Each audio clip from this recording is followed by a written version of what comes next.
All right, so it's been a while since I've made an Enshrouded video about the early game mistakes that you can make in this game that kind of hold you back, if I'm to be 100% honest. There's some times where you're going to feel like you're progressing really fast, and then there's going to be other times that you feel like you hit a massive wall. And I'm going to highlight some of the early game mistakes that you can make in this game and how to get over them. Make sure to like the video and subscribe to the channel for more Enshrouded content. And also, as a quick note, this video is built really around the community pain points. I went through comment sections on some of the biggest Enshrouded videos. I looked at Reddit, and specifically we're looking here at update 8. So if you've watched any of my older tips videos, stick around. There's probably been some things that have changed. All right, so I cannot stress this enough, and I'm so glad that they eventually moved this skill to the middle bar, but I'm going to keep reiterating this until the game explodes. I don't know. Never skip double jump in Enshrouded. If you're not prioritizing double jump early, and I mean like early, like one of your first like points are going right there, you're making your life more significantly harder than it needs to be. And this really matters. So Enshrouded is kind of like a three-dimensional map, I guess is the best way to put it. The shroud sits in specific elevations, and you're constantly trying to get up onto ledges, cliff faces, and out of shroud clouds. And if you get caught off guard at the wrong moment, it's going to be a problem. Without double jump, every single one of these situations turns into like a 5 to 10 minute detour. Trust me on this one, go get double jump before you do anything else in that skill tree. It honestly will change how the first session will play for you, and it just makes everything so much easier. So the second mistake that I found, and I 100% agree with, is not using the flame altars as checkpoints. So you can honestly just slap down as many flame altars as your flame level will actually let you have wherever you need. Use this as like a convenience mechanic. Every time that you've died without placing one nearby when you're exploring, you're going to do a full respawn run. And I mean the full run. You got to teleport to wherever you were, and then you got to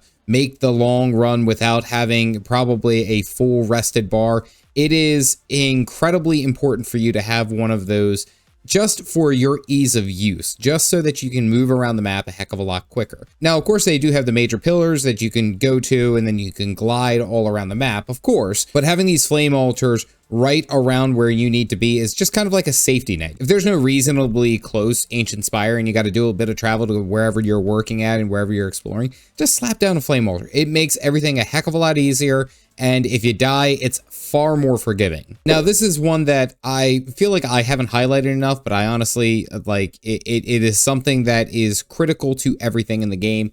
The rested buff isn't just like a small stamina bump. At higher comfort levels, it dramatically extends how long the buff lasts and why it plays such a pivotal role. Because the extra stamina and the stamina recovery that comes from the rested buff plays such a large role in later endgame content, it really does make a difference. If you're fighting very strong mobs or very strong enemies, it's going to be a lifesaver to have something that allows you to be able to dodge more efficiently, be able to sprint out of danger, and honestly, being able to double jump more, which kind of goes along with what I was talking about, mistake 1. Please do not ignore the rested buff. The rested buff is, I will keep speaking this. This is another one that's very critical. Anytime that you're going out and exploring, make sure you have that buff up and rolling. All right, so this is one that this kind of like snuck up on to me, and I made a video a while ago talking about farming and that kind of loop, but it kind of hit me almost like mid-game where I was just like,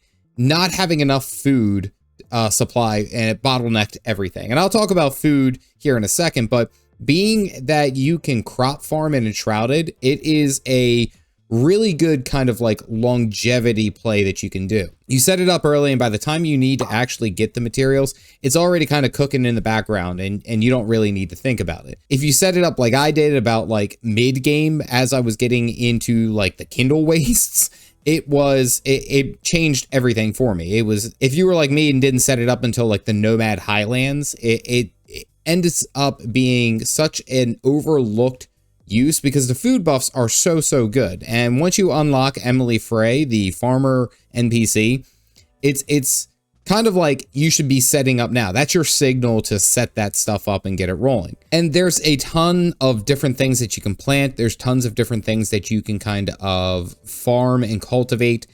For a while there, I was really farming saffron because I felt like I just could not get enough saffron. And I mean, you can do a bunch of different things with the seed beds, and then you set up some wells, and then it's really a very simple system. But getting that up and going once you have the farmer NPC, that is critical to your success. Kind of going along with that, and this one's kind of like, it's a little bit wild to me, I'll be honest with you, because like food buffs are so important in this game, and I didn't really pay attention to any of it. So out of baseline, you get 3 food buff slots. And honestly, I would only ever have the one, which was I would just have water. And that would be good because it gave me a little bit of stamina, and then there you go. The way that I want you to think about it is that like you want like 1 for health or defense, 1 for stamina and movement kind of things. And then the other one is for damage. Like, honestly, you don't need to have like perfect synergy with your build and your gear early game. Just fill the 3 slots with whatever you have available, and it makes a very large difference. Now, I say that if you are like eating a whole bunch of mushrooms, but you're playing a melee build, it's not going to be that great, but popping some hazelnuts for a melee build, drinking some water for some stamina, and then doing like some kind of meat it's a really good combo. Just play around with it, find what food buffs work for your build, particularly in what you're playing, and start spamming them. Focus on keeping those food buffs up. That's an easy mistake that you can overcome. All right, so mistake number 6 is something that I have to actively get better about because the map is huge. It's a hand-cultivated map, and it is quite literally just putting a map marker onto your private server, your own private map, so you know where everything is. The problem that I ran into was that I would just kind of be like, oh yeah, I vaguely remember where this is. And I have the ability to set up a marker and be like, hey, there's a, you know, an iron mine. Hey, there's salt right here. Hey, this is where you can get, you know, some fur. This is a good place to get gold and, you know, things like that. I just kind of remember that offhand where I could literally just right click on the map and create a map marker. It's very easy. Now, I will say one of the problems that I've had with this is that you can't customize the map marker. So you can't make it say, this is where gold is. This is where iron is. This is where you can find, you know, hazelnut trees or bushes. It doesn't work like that, but you can kind of have a very simple system and then just stick to it. Yellow for resources, red for enemies, blue for building spots, you know, like whatever works, however your brain works to organize this information. It takes a minute to decide. It'll save you 100 hours worth of wandering around and trying to remember what the past you was doing. All right, so those are some of the more common mistakes that I see, not only myself, but it seems to be resonating with the community. And none of these really require, you know, any heavy grind. These are all things that you can do very easily and get the ball rolling now. It's going to make sure that everything down the line is a hell of a lot easier for you and moving smooth. If this video helped you out, make sure to like it and then subscribe to the channel with more Enshrouded content coming down the way.